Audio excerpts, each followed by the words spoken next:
Halo Sob. Assalamualaikum warahmatullahi wabarakatuh. Selamat sore buat semuanya.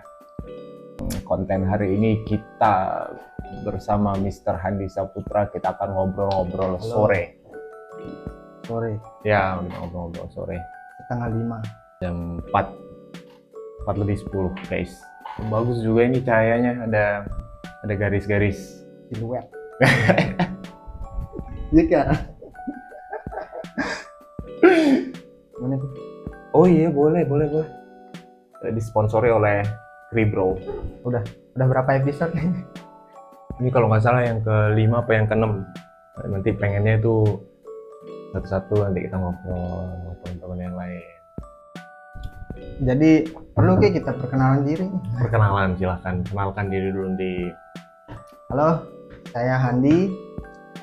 Saya seorang bisa dibilang sales marketing offline gitu ya Bang ya.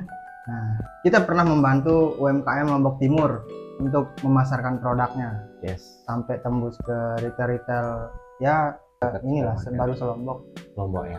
Bisa dibilang selombok Bisa, ya? bisa, bener. Iya, jadi dibilang ya itu sudah membantu UMKM.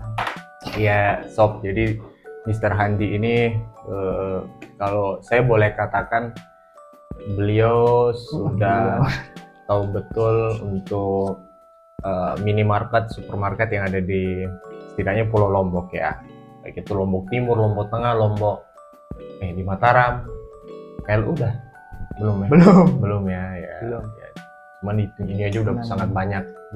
Karena kita kita lihat juga jumlah penduduk di masing-masing kabupaten mana yang kira-kira banyak penduduknya, itu yang kita masuki dulu. Terutama Lombok Timur terbanyak kayaknya. Lombok Timur mana 1 jutaan gitu penduduknya. Banyak ya.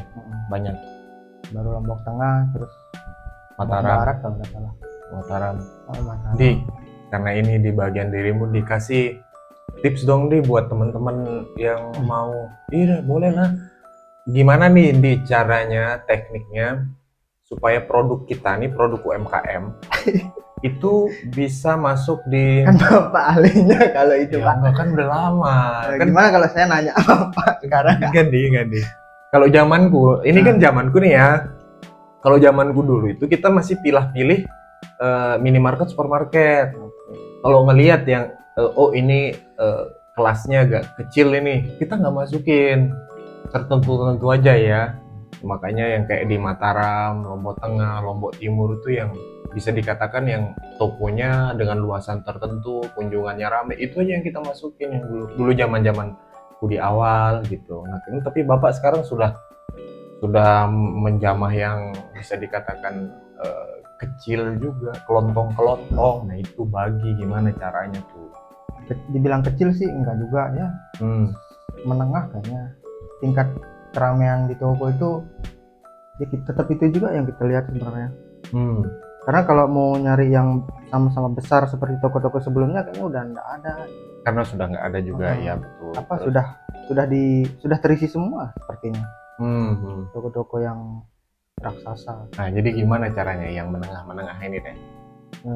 Gimana? Ada nggak teknik khususnya Andi, misalnya memasak muka memelas gitu, atau pemilik tokonya itu diajak bercanda dulu kah, atau apa gitu? Dari sekian banyak itu pasti ada benang merahnya gimana tuh tekniknya? Ceritain dulu. Nah, siapa tahu nanti teman-teman UMKM yang punya produk yang bisa di-deliver, terus bisa masuk ke minimarket, supermarket itu juga pada akhirnya masuk gitu apa tuh kira-kira? Biasanya kita nanya dulu udah ada stok. Oh iya ya, baru yang baru nih. Kalau yang sudah ada kan langsung sih biasanya nawarin barang gitu. Nawarin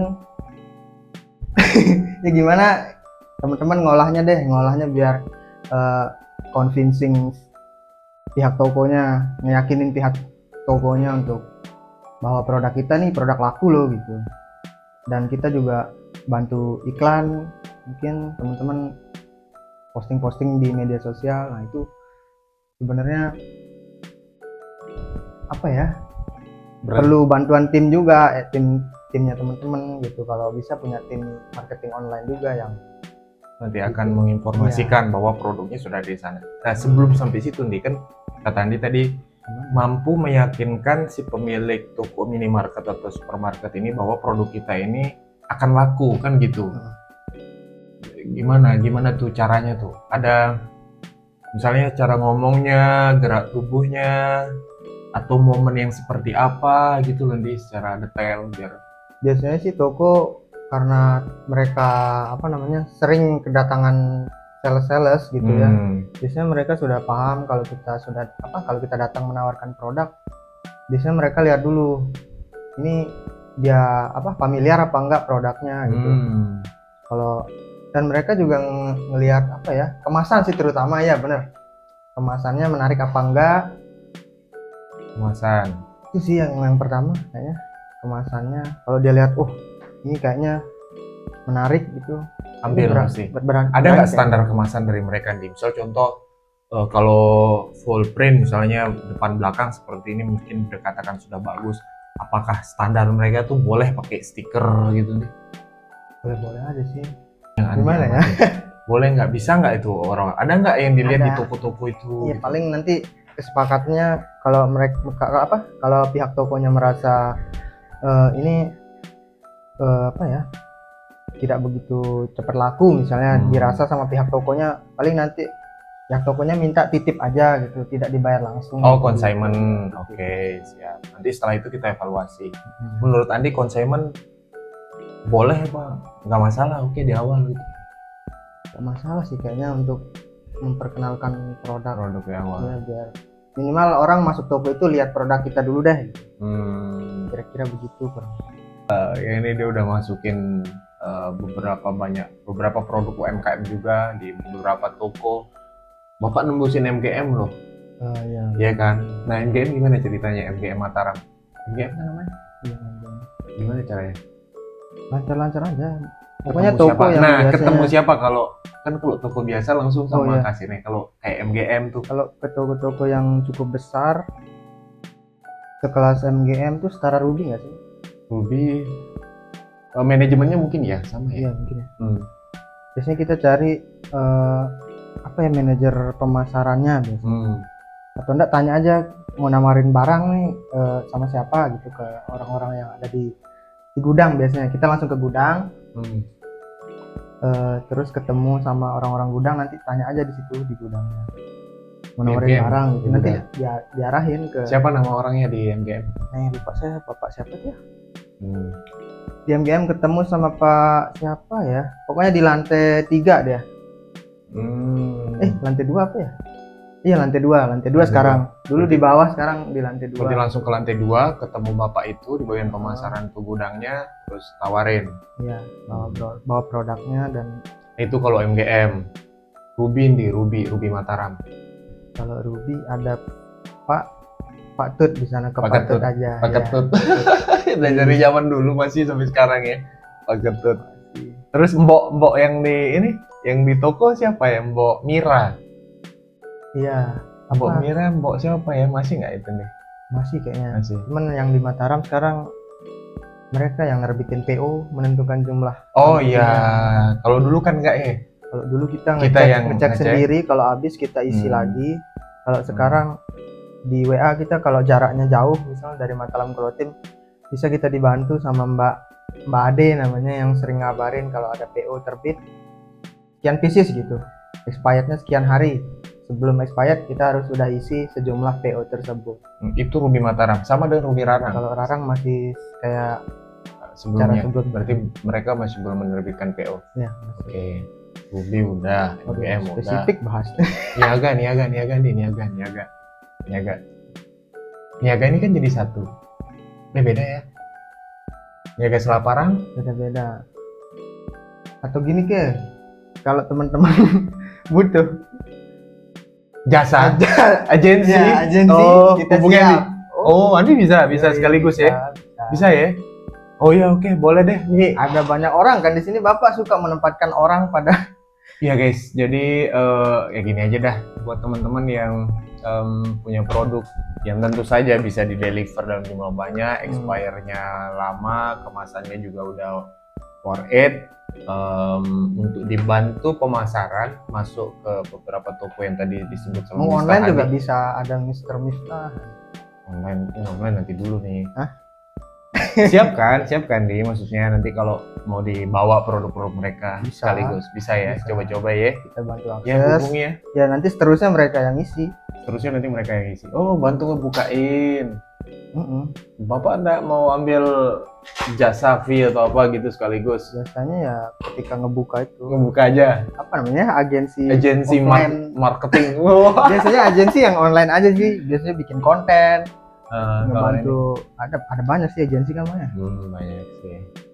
Tuh teman-teman. Boleh ya Andi ya.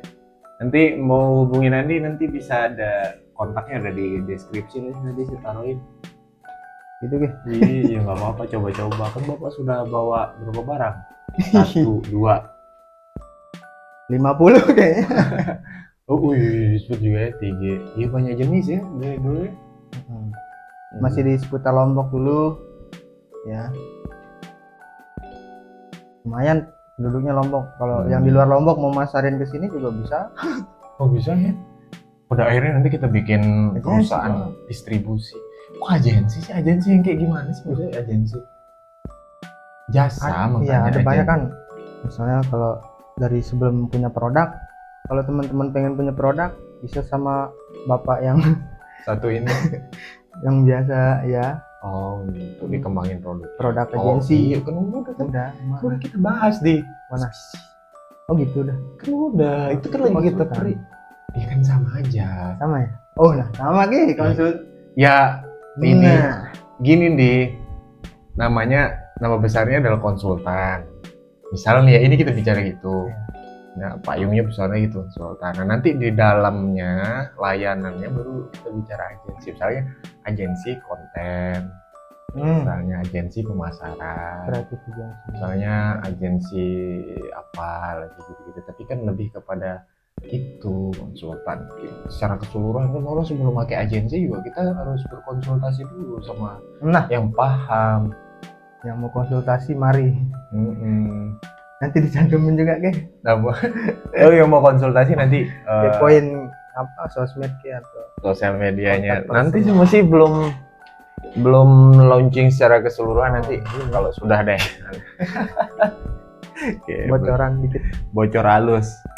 Nanti di lapangan apa nih yang ini pertanyaan sama seperti Eyung ya. Eyung kan karena sering di pasar itu kutanya, Eyung kalau selama ini ya ada di pasar apa yang Eyung tangkap? Sesuatu apa kan kalau kita bisa lihat sesuatu yang kita lihat, bisa yang kita dengar, bisa yang kita lakukan. Kalau misalnya di market kayak apa yang nanti lakukan, apa nih kira-kira ini? Yang paling utama mungkin disiplinnya mungkin Bang, karena jam toko-toko ini, kalau toko-toko besar sih ya terutama, apa jam operasinya itu terbatas banget. Jam istirahatnya misalnya semua toko-toko ini jam istirahatnya barengan. Itu yang harus kita kejar, jam-jam istirahatnya itu. Dan kalau selesai istirahat juga bareng dia selesai istirahat. Maksudnya gini, misalnya kondisi kita bawa barang mau nganter gitu kan ke toko-toko, mengisi toko, nanti jam istirahatnya taruhlah jam 11 misalnya, padahal jam 12 cuman mereka majuin biar repair segala macam, mereka mungkin apa, so taruhlah jam 11. Nah kita mau ngisi 3 toko misalnya, dari Lombok Timur kita berangkat jam teknis ya jadinya. Jangan apa maksudnya? karena perbedaan karena waktu mereka istirahat itu kan, jadi harus punya plan yang harus benar-benar bagus kan, mulai berangkatnya, kecepatan motornya, kendaraannya berapa, daya tikungnya berapa, selap-selip. Karena nanti kalau baru ngisi 1 toko aja kita udah masuk jam istirahat mereka, nanti toko berikutnya harus kita isi setelah istirahat, dan itu kalau udah setelah istirahatnya lagi posting lebih time. singkat lagi waktunya. Oh, oke. Paling mereka sampai jam 4 nerima barang gitu sih. Terus Harus pokoknya ngejar 1 menit 2 menit itu berharga. Bener dah. Time is money itu bang. time is money. Sekian dari saya, dari kami. Sekian dari kami. Terima kasih. Jangan lupa subscribe, like, dan komen. Bunyikan loncengnya. Bunyikan loncengnya. Noneng. Terima kasih. Thank you.